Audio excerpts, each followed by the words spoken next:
Okay. Video 8. Now I think this is the next to last video. And these last two will definitely get shorter than the previous ones because I believe, as I stated in the last video, I really have no new rules to actually teach you. So all we need to do is talk about the specifics of what's changing as you go from a level 2 to a level 3, now to a level 4. So the focus of today is what I call a level 4 unit. And so the question is, what do they look like? And this might actually start to look a little like there's a lot, but it's just because there's a bunch of different configurations now.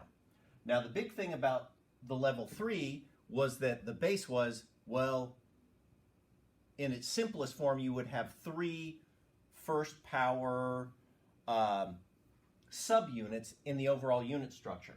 We're not going beyond having 3 like subunits.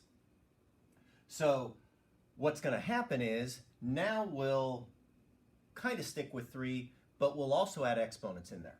So here are the basic structures of the units that I call a level 4 type unit.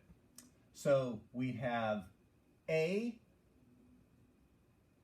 being squared or cubed times B over C. That's one possibility.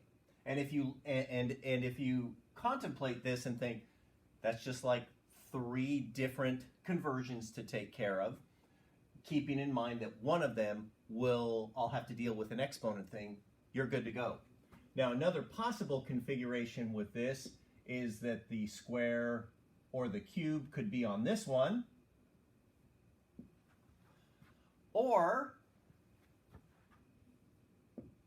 the product in the denominator in the numerator would be to the first power, and the denominator would be the squared or cubed unit. So that's one series of possibilities. Now, the other kind of structure, at least like this, is basically the inverted version of these.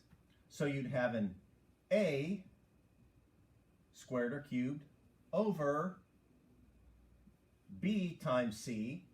So your denominator, it has the product part of it.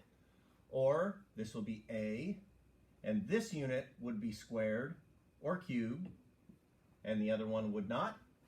Or you could have a structure that looked like this. But again, there are no new rules that I need to give you in order to handle this. It's just that it gets a little more complicated in that certain steps will be squared or cubed, but others will not. And we've already covered that, so that's why I don't feel like I need to go back over that. Now, there are a couple more, but this involves only 2 units.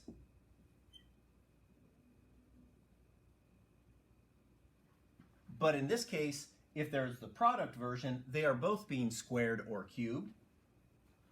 Or you could have that structure or those subunits being squared or cubed, but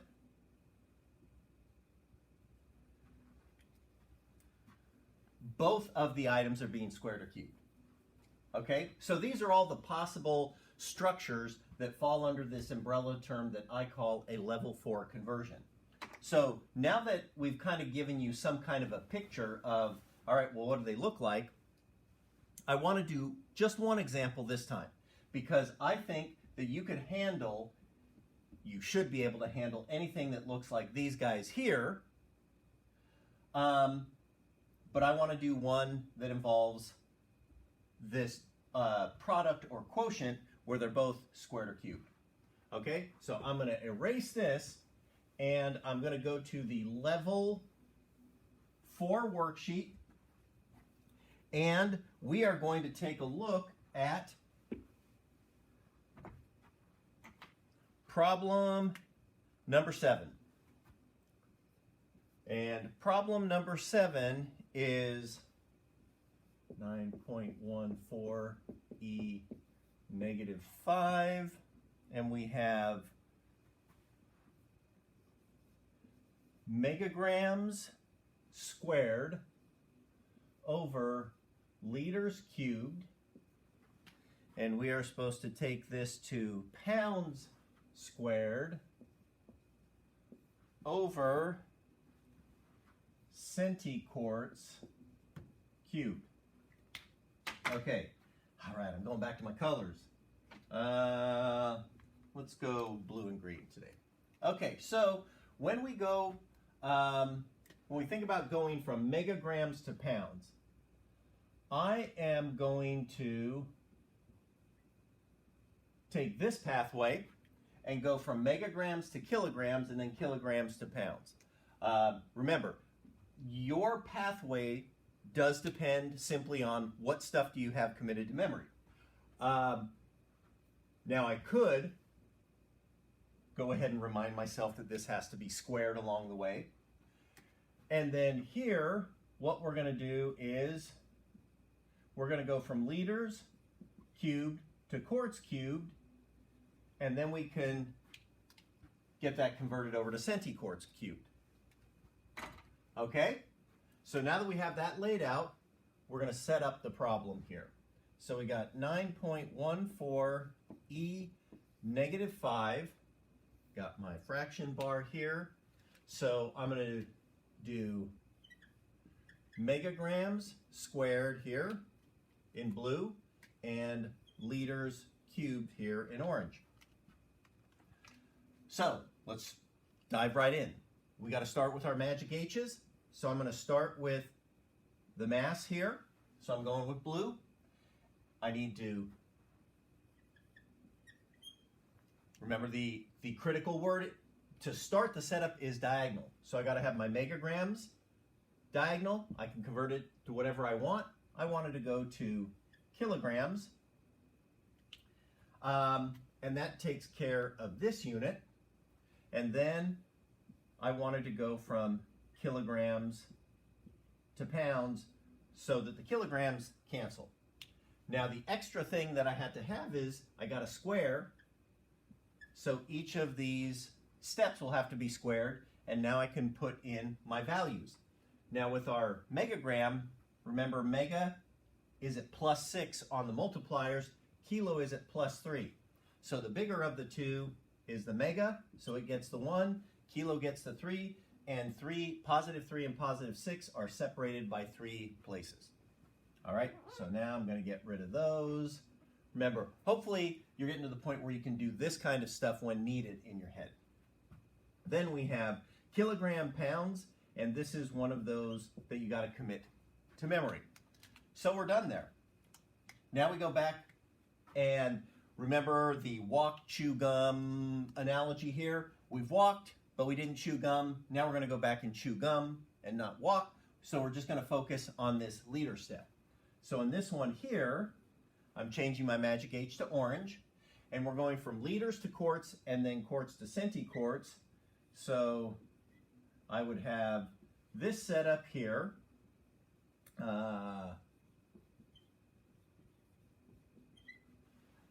So that this liter cancels this one, this quart cancels this one, and this is cubed. Hopefully we can follow that. Since that's already there, I'm going to get rid of this to isolate the setup a little bit more. Right, now we got to put the right values in. Now remember this one, personally when I do quarts and liters, I like to think of that gallon thing because I can remember 3.78 liters in a gallon. But instead of writing 1 gallon here because I need quarts, I'm going to write 4 quarts there. And then for my quarts and centiquarts, centi is at -2. Quarts doesn't have a prefix, so it's 0. So the bigger of the two is this one, and that means the other side gets the E, and 0 and -2 are 2 spaces apart from each other. So doing it this way, I end up with the E2 on the bottom. Now at this point, my setup is all put together. And now all I have to do is do the math.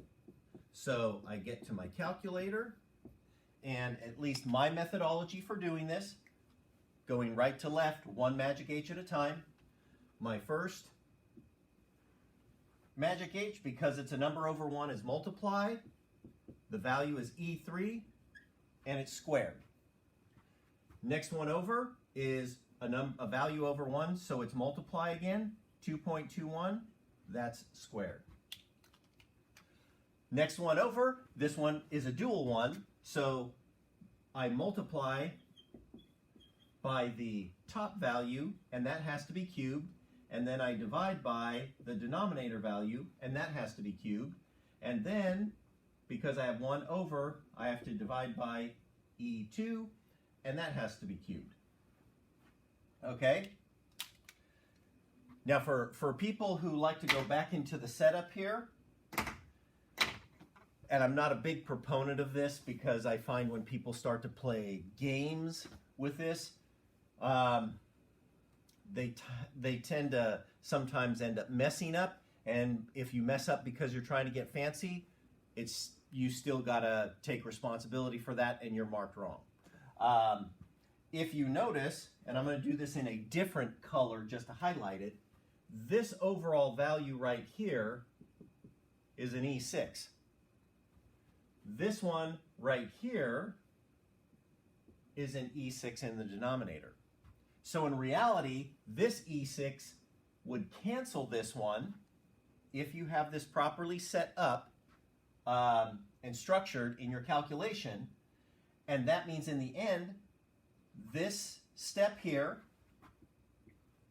and this step here basically wouldn't exist because they would have canceled here. That's good math. It's basic math. And that means your calculation here is simplified. But, again, as I mentioned earlier, if you want to go here and play this game and you mess up on it, I'm holding you responsible for that, because you should be adept enough that you could do it correct. And if you try and do this and get the answer wrong because you're trying to do that and you don't do it right, you're going to get dinged for it. Okay, so calculation, and I'm doing the full calculation. 9.14 e negative 5. I have to multiply by E3, and that's squared, times 2.21, and that's squared, times 3.78, and that's cubed, divide by 4, and that's cubed, divide by E2, and that's cubed, and in the end, our answer ends up being 3.77 E negative 4, and our units are pounds squared over centiquarts cubed. And when I check my answer, once it gets back up on the screen, okay, oh, this one could look really scary, because if you go onto the worksheet, the answer here says 3.83 e negative 4. But that is totally okay, because depending on the particular step or conversion factor that you used for your pounds to kilograms and your liters to quarts, you could get a slightly different answer. And there is a kind of a magnification factor in here, in that, let's say you chose 2 different values for these conversions compared to me. This conversion factor is going to be squared, and this one is going to be cubed. So if you chose a factor that actually turned out to be a slightly smaller number here and a smaller number here, because one's being squared and the other one's being cubed, that is going to exacerbate that difference. Okay? So even though the answer says 3.83, I am totally good with that, because I understand why there could be a little more wiggle room as you get into these squared and cubed type units. But the e negative 4, this has to be the same. If this is different, then something got messed up either here or on the calculator. Okay? So here's an example of a level 4, one of the types of level 4 conversions. There are 8 problems on the level 4 worksheet. Your assignment now is to go try the other 7 and make sure that you can get them right. Okay? See, we're getting quicker here at the end. This is awesome. And again, my summary comments are, I hope you can tell I haven't taught you any new rules. It's just that the structure is, some people would say, is getting a little bit more complicated, but as long as you remember the rules about making things diagonal, how to deal with exponents, and how to put the conversion factor into the structure properly, you really can't get these wrong. So hopefully you're experiencing success with this, and if not, you know, you're gonna need to keep practicing and ask me some questions, or we need to look at your work, and then we can see where things are going wrong. Okay, so that's it for today. See you next time.